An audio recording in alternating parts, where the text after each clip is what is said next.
introduce as a special guest. I'm not special, you folks are. This is about you and your fight for freedom and liberty in America. My message is real clear. Governor Whitmer, open Michigan now.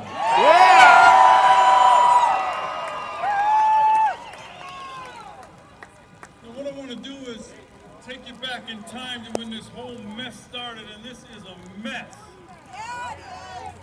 And I think it's important to take a quick look back in time when it started sometime in March, because if we're going to move forward, we got to know where we came from. Ladies and gentlemen, my fellow Americans, from the great state of Michigan, you have been lied to.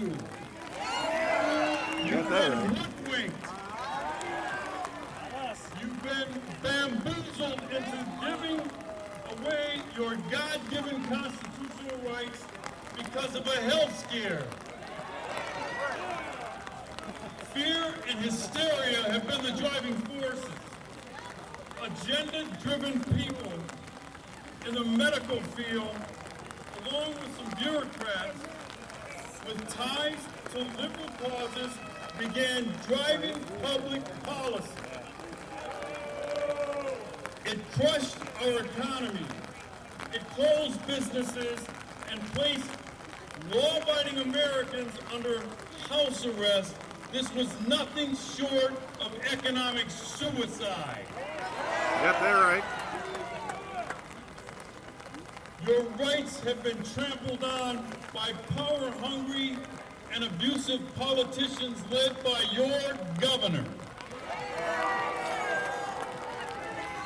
Now, I'm here today because an injustice anywhere is an injustice everywhere. And if there's one thing that unites all of us, it is our love of freedom and our thirst for more liberty. When our rights are threatened, we're no longer from the several states, we are from the United States. Now, first we were told simply washing our hands was the best antidote to the virus, so that's what we did. Then we were told not to worry, that it was no more serious than the seasonal flu. Then the fear-mongers took over. We were told based on models that nobody questioned at the time that this virus would cause death and destruction of cataclysmic proportion, with 2.8 million deaths predicted in the United States alone, and that all economic activity would have to cease. States of emergency were declared, giving politicians and bureaucrats power beyond their authority to deal with this health crisis.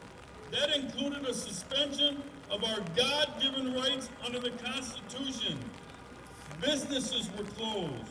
Schools were shut down. Professional sports leagues canceled their schedules. Keep in mind that we were told this would only be for a few weeks.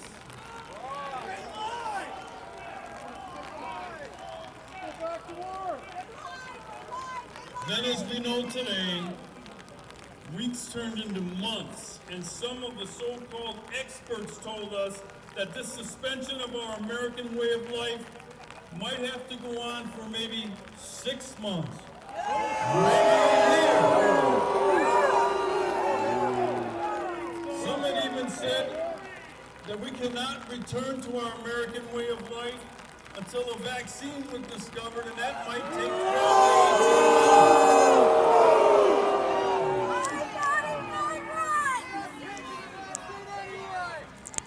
All medical and scientific evidence that ran contrary to this sky-is-falling rhetoric that we were being sold was suppressed, taken down from social media.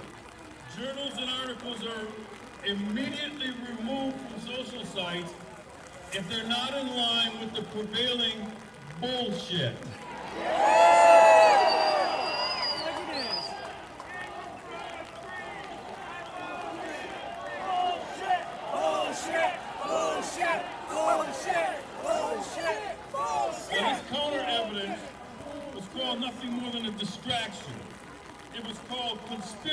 theory, even though this competing evidence came from other experts in the medical and scientific field.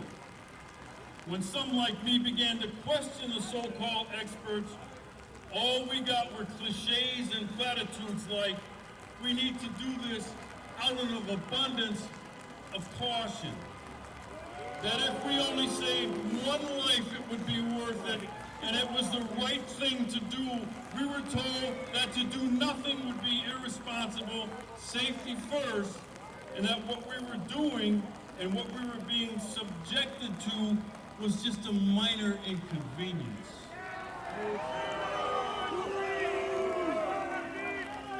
Good law-abiding Americans were lulled and frightened into a state of not voluntary but ordered compliance. Because we Americans are compassionate and we trusted this cabal that took on the aura of experts, we complied with their orders to shelter in place, which is really house arrest, and to shutting down commerce. After all, we were told this would only last a few weeks.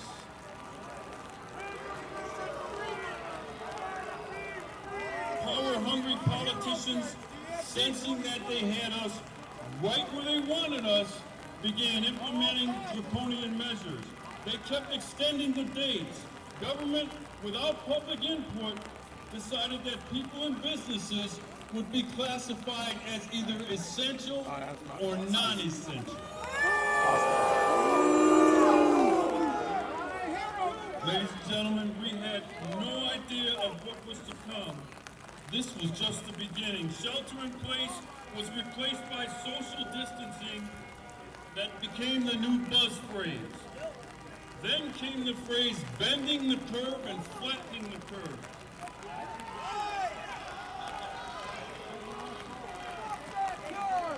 We were told that we had to marshal our resources to make sure hospitals weren't overrun. We were told that a surge in the number of people who contracted the coronavirus was coming, and the death toll would be something that we have never seen before. This is the bullshit we were handed. Bullshit! Bullshit! If you recall, the Surgeon General even said that this surge would be our Pearl Harbor. The problem here is someone forgot to tell the coronavirus. I'm good. The surge never came. The hospitals were not overrun. In fact, hospitals started laying off staff. Ventilators were being returned and orders canceled. The models collapsed under peer review. The death count did not spike as promised. People who got the virus were actually surviving, and many more who had it showed no symptoms at all. Government began playing fast and loose with the reporting data. I don't trust the media reports on the data. I don't trust it because it's contaminated. It is no longer trustworthy.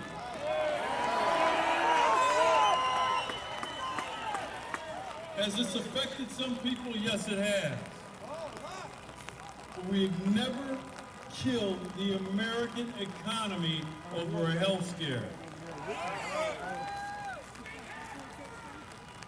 Instead of backing off, government has become more oppressive with no signs of letting up. Now we're told that testing of every American must be done before American life can return.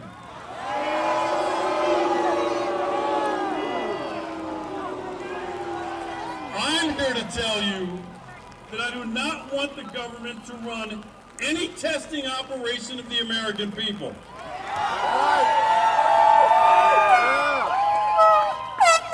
Bill Gates has suggested microchipping every American. As we witnessed, the First Amendment was the first casualty of this crisis. A police state has emerged where citizens are confronted without probable cause and questioned as to why they're not in their homes.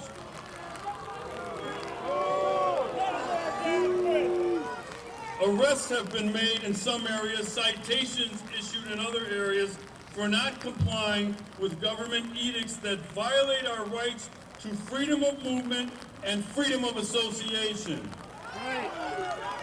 The free exercise of religion was obliterated. Churches were closed. Easter was canceled. Clergymen have been arrested for holding church services while criminals have been released from jails and prisons.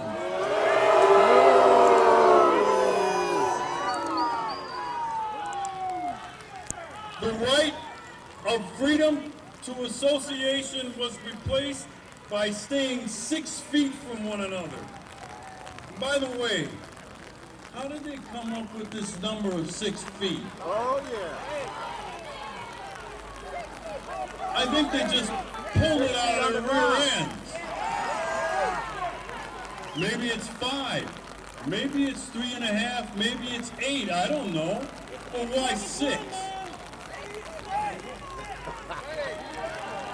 But again, remember, nobody questioned it because these were government orders and they were not to be questioned. Well, not only did I question it, I want answers, damn it, and I want the answers now.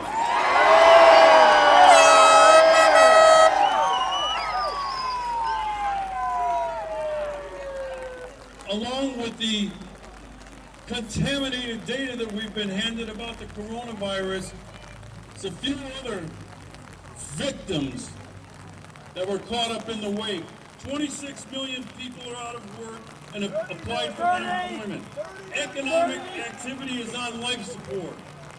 Shutting down commerce has wiped out 12 years of job gains in 30 frickin' days. The economy is contracting instead of expanding. Despite the rosy picture that some are painting, economies do not turn around on a dime. It will take a very long time to recover from this.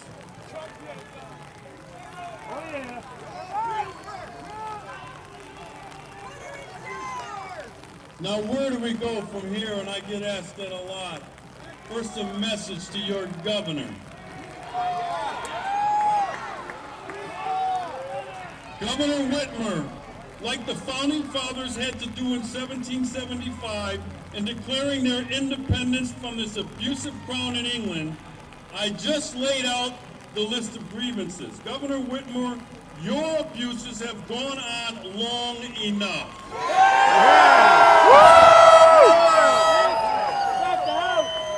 Shame on you, Governor Whitmer, for inflicting human suffering on the fine people of the state of Michigan.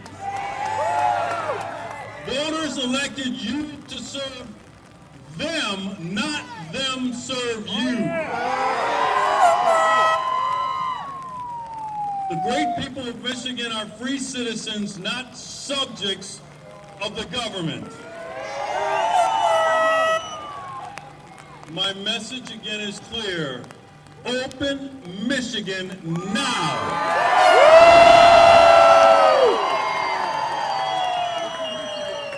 Governor, take your boot off our necks and let us get up. People want to leave their homes, they want their businesses to open, and they want to be restored, not with limitations, but they want those businesses restored to the state before you arbitrarily and capriciously close them down. I don't want to hear about opening them in tears. I don't want to hear about opening up slowly. I want you to open them up with the same speed that you shut them down.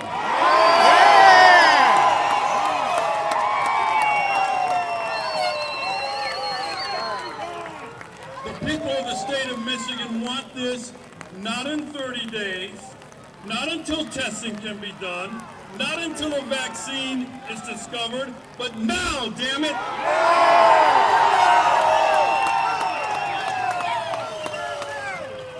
Business owners are smart people. That's why they went into business instead of government. They can decide what precautions to take. They don't need you to make those decisions for them. Governor Whitmer, we are not children, we are adults, and we're free to make our own decisions. And another thing, Governor, you have this ass backwards. You work for the people of Michigan. They don't work for you.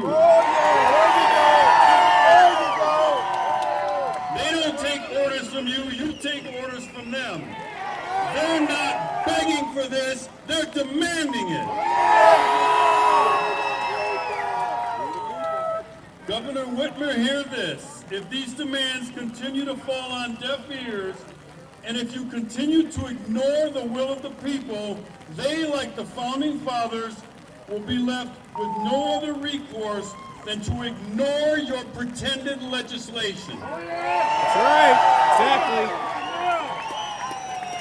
Michiganders are being polite for now, but not much longer. My advice to the people of Michigan is to become defiant like the founders did of this great nation, like Rosa Parks did, like Dr. Martin Luther King Jr.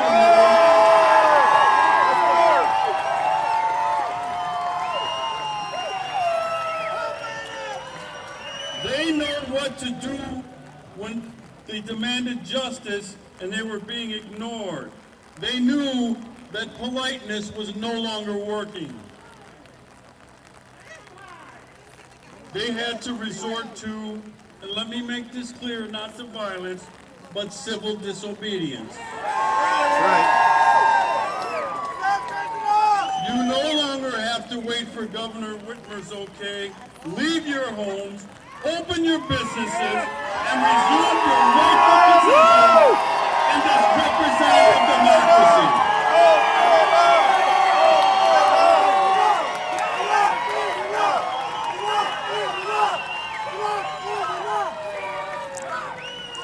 You and you alone are in control of your destiny, not Governor Whitmer. And I'll close by saying this. If not you, then who? If not now, then when? Now is your time. This is the place to take your freedom and liberty back. Ladies and gentlemen, thank you. God bless you as you move forward, and may God continue to bless these United States of America. Thank you for being here today.